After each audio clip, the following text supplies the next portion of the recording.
Jai Hind friends, most welcome from Study with Uday. Friends, today I will discuss about a topic of philosophy.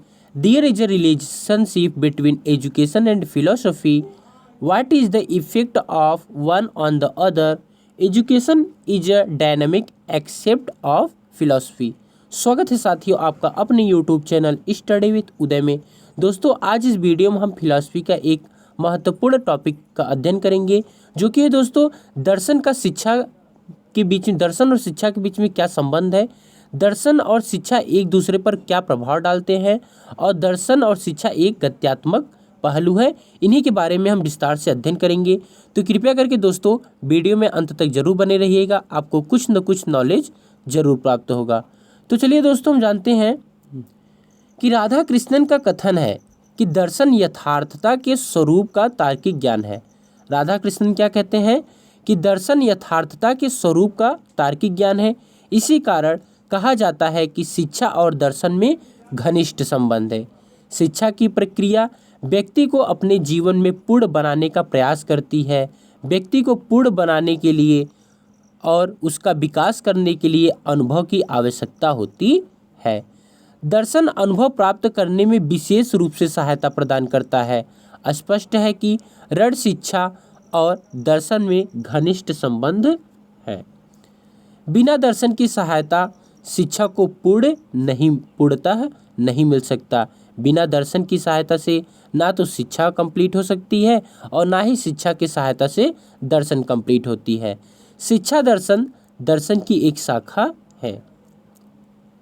दोस्तों शिक्षा दर्शन ऐसे प्रश्नों से संबंधित है जैसे शिक्षक क्या है, शिक्षा के उद्देश्य क्या है, शिक्षा किस प्रकार की दी जानी चाहिए आदि।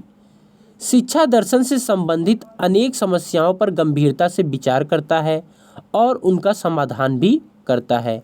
शिक्षा दर्शन के उद्देश्य के विषय में कनिंघम ने इस प्रकार लिखा है कि शिक्षा दर्शन अनेक दार्शनिक विचारधाराओं के द्वारा निकाले गए सिद्धांतों के प्रयोग के रूप में इन विचारधाराओं से भिन्न समस्याओं की खोज के लिए निर्देशन लेता है।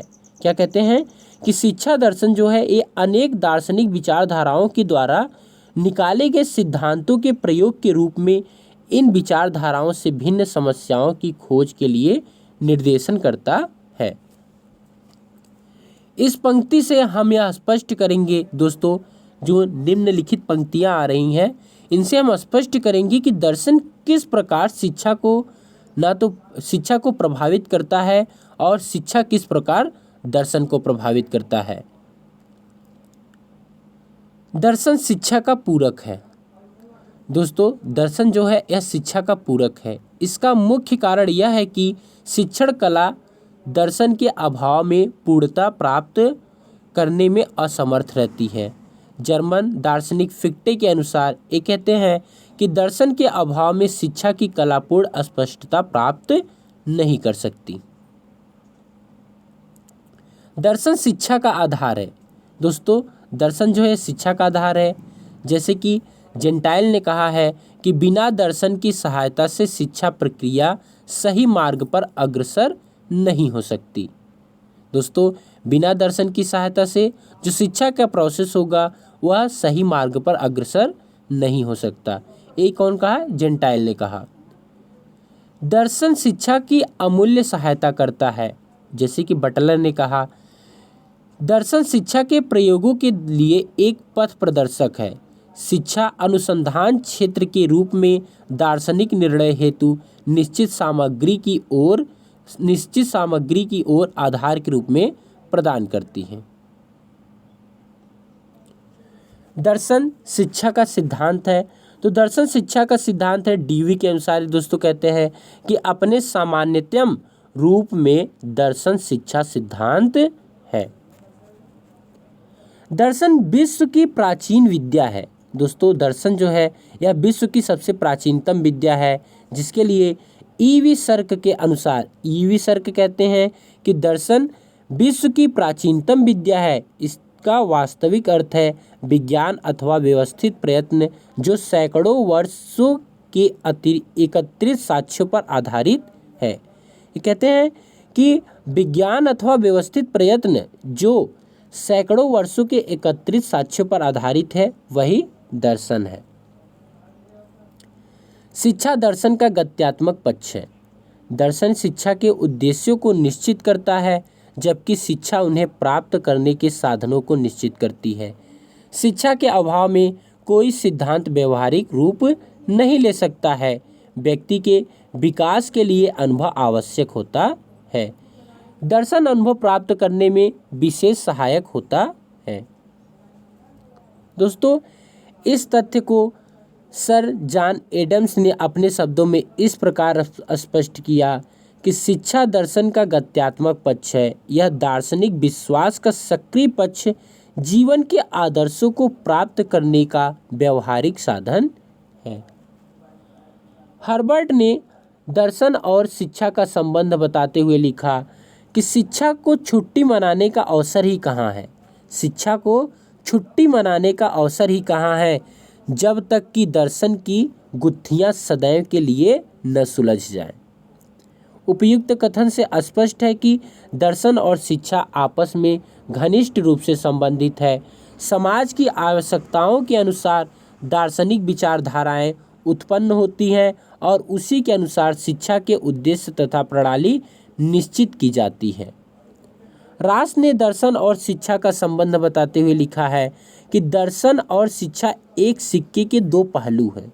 दोस्तों, दर्शन और शिक्षा एक सिक्के के दो पहलू हैं, एक में दूसरा निहित है। दर्शन जीवन का विचारात्मक पक्ष है और शिक्षा क्रियात्मक पक्ष। दर्शन जीवन का कैसा पक्ष है? तो दोस्तों, दर्शन जो है जीवन का विचारात्मक पक्ष है, लेकिन जो शिक्षा है क्रियात्मक पक्ष है। शिक्षा के उद्देश्यों तथा आदर्शों का बालक में प्रसार करता है। इसी कारण वह शिक्षा के क्षेत्र में एक विशिष्ट स्थान रखता है। दोस्तों, शिक्षा के क्षेत्र में जो प्रमुख स्थान होता है वह शिक्षक का होता है। शिक्षक अपनी दार्शनिक विचारधारा के अनुकूल अपना आदर्श प्रस्तुत करता है। आदर्शों एवं उद्देश्यों को निश्चित करने के लिए दार्शनिक विचारधारा अनिवार्य है। इसी कारण अध्यापकों को दार्शनिक विचारधाराओं से बालकों को प्रेरित तथा प्रभावित कर आगे बढ़ाना होता है। यदि आदर्शों को शिक्षा से पृथक कर दिया जाए तो शिक्षा अर्थहीन हो जाती है।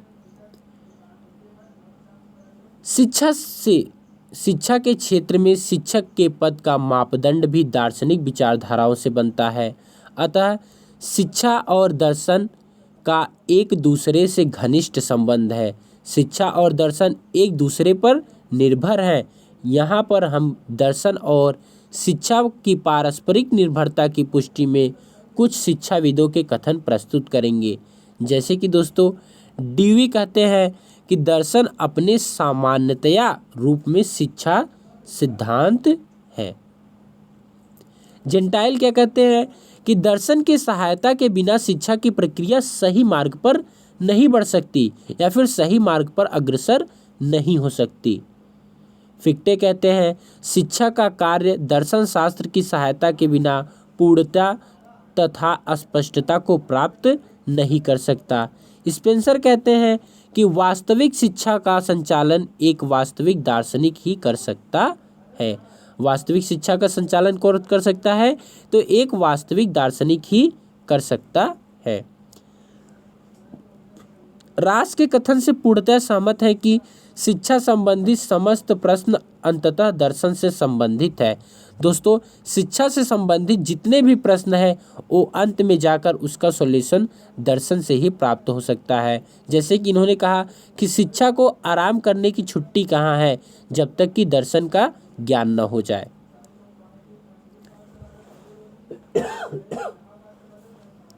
इस संबंध में हम शिक्षा और दर्शन का संबंध स्पष्ट कर चुके हैं। वास्तव में शिक्षा का आधार दर्शन है। दर्शन की सहायता के अभाव में शिक्षा की प्रक्रिया सही मार्ग पर अग्रसर नहीं हो सकती। जो विद्वान यह कहते हैं कि शिक्षा को दार्शनिक विचारों से मुक्त कर देना चाहिए, उनके विचार अत्यंत संकीर्ण हैं। दोस्तों, ऐसे विद्वान जो कि ये कहते हैं कि शिक्षा को दार्शनिक विचारों से मुक्त कर देना चाहिए, तो उनके विचार क्या है? अत्यंत संकीर्ण हैं। जेंटाइल ने इन विचारों का खंडन किया। जेंटाइल ने क्या किया? इन विचारों का खंडन किया और वे कहते हैं कि जो व्यक्ति इस बात में विश्वास रखते हैं कि दर्शन विहीन होने पर भी शिक्षण प्रक्रिया उत्तम रीति से चल सक रही है, तो वे शिक्षा के अर्थों को पूर्ण रूपेण समझने में अपनी असमर्थता प्रकट करते हैं। जेंटाइल क्या कहते हैं दोस्तों कि जो लोग ये कहते हैं कि दर्शन को या शिक्षा को दर्शन से मुक्त कर देना चाहिए, वे उनकी विचारधाराएं गलत है। हो सकता है कि उनको शिक्षा के अर्थों को पूर्ण रूपेण समझने में अभी भी असमर्थता हुई है। हम इस कथन से सहमत हैं कि सभी शैक्षिक संस्थाएं अन्य में दर्शन की ही समस्याएं होती हैं। दोस्तों, सभी शैक्षिक समस्याएं जो होती हैं अन्य में दर्शन की ही समस्याएं होती हैं। इस कथन से स्पष्ट होता है कि शिक्षा के सभी अंगों, शिक्षा के उद्देश्यों पर दर्शन का प्रभाव पड़ता है। दार्शनिक विचारधाराओं के परिवर्तन के साथ साथ शिक्षा के उद्देश्य, पाठ्यक्रम, पाठ्यविधि आदि में परिवर्तन होता रहता है।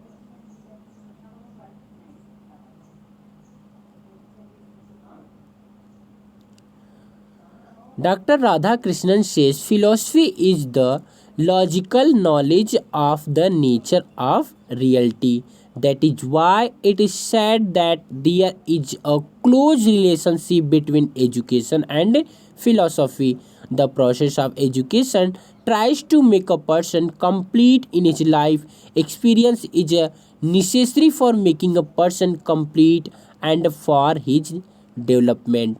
Philosophy especially helps in gaining experience.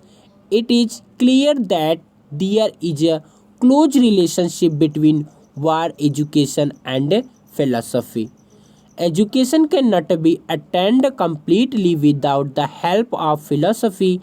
Education philosophy is a branch of philosophy. Philosophy of education is related to such questions as what is a teacher, what are the aims of education, how should education be given. Seriously considers many problems related to education philosophy and also solves them. Regarding the purpose of philosophy of education, Cunningham has written in this way: philosophy of education takes direction in the form of application of theories drawn by many philosophical schools to find problems different from these ideologies. In the following lines, we will explain how philosophy affects education and how education affects philosophy. Philosophy is a supplement to education. Philosophy is a basic of education. Philosophy is an invaluable add to education. Philosophy is the principle of education. Philosophy is the oldest science in the world. The dynamic side of education philosophy. Thanks for watching this video.